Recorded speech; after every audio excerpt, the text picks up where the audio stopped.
Malgré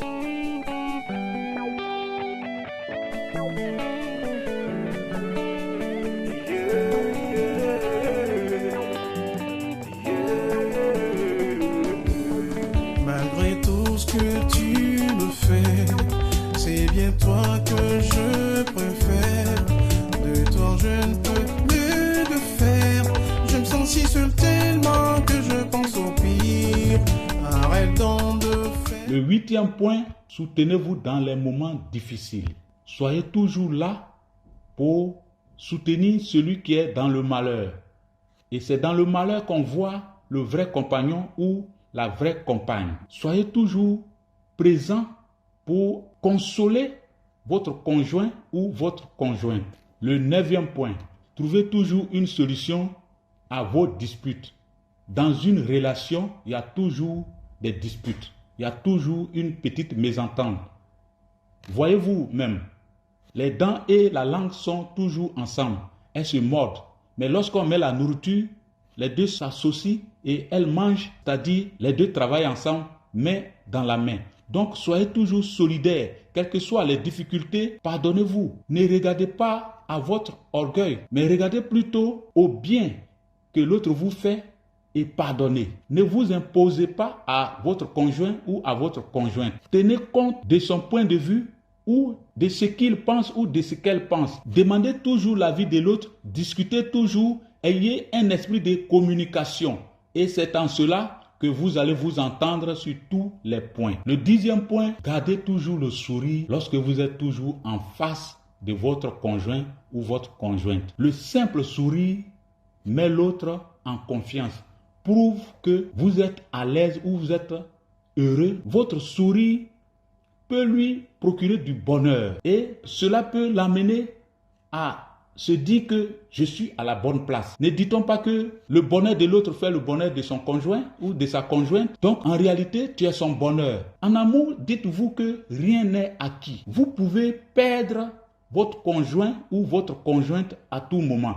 Mais c'est par votre sourire, par votre joie, ce qui rejaillit de votre visage, de votre cœur, peut l'amener à être rassuré et à être en joie et se dire que je suis à la bonne place. Le 11e point, il faut toujours travailler pour faire avancer votre relation. Ne restez pas les bras croisés.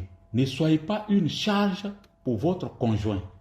Toutefois que vous allez rester sans rien faire et que l'autre va tout faire tous les jours, ça va déséquilibrer votre amour et votre amour ne pourra jamais durer.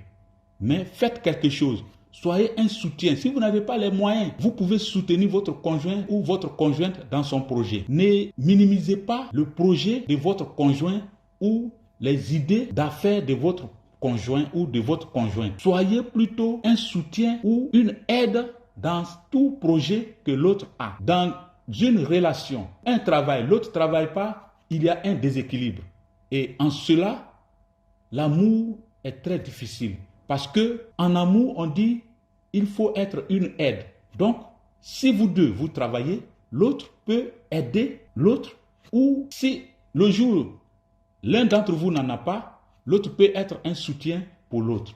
Donc, il faut toujours chercher à faire quelque chose de vos 10 doigts. Ne sous-estimez jamais l'autre. Ne dites pas que son projet n'est pas bon, son projet n'est pas fiable. Soyez un soutien pour l'autre. Vous pouvez lui apporter quelques idées pour améliorer son projet ou améliorer son travail pour que cette personne soit confiante et sûre de pouvoir réussir son projet. Le 12e point, c'est l'éducation de vos enfants. Si demain, il arrive que vous avez des enfants, c'est selon votre comportement que les enfants seront bien éduqués. Si vous vous comportez bien devant vos enfants, les enfants auront une bonne éducation.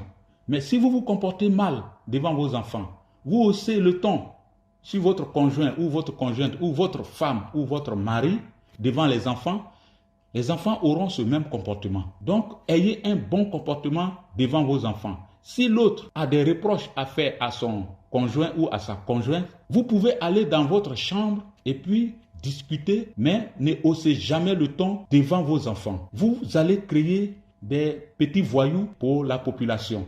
Soyez plutôt des parents qui ont reçu une bonne éducation et inculquent aussi cette bonne éducation à leurs enfants. Le 13e point, ne cachez rien à votre conjoint ou à votre conjointe. Comme je le disais un peu plus haut, soyez complices, soyez amis, soyez frères, soyez sœurs.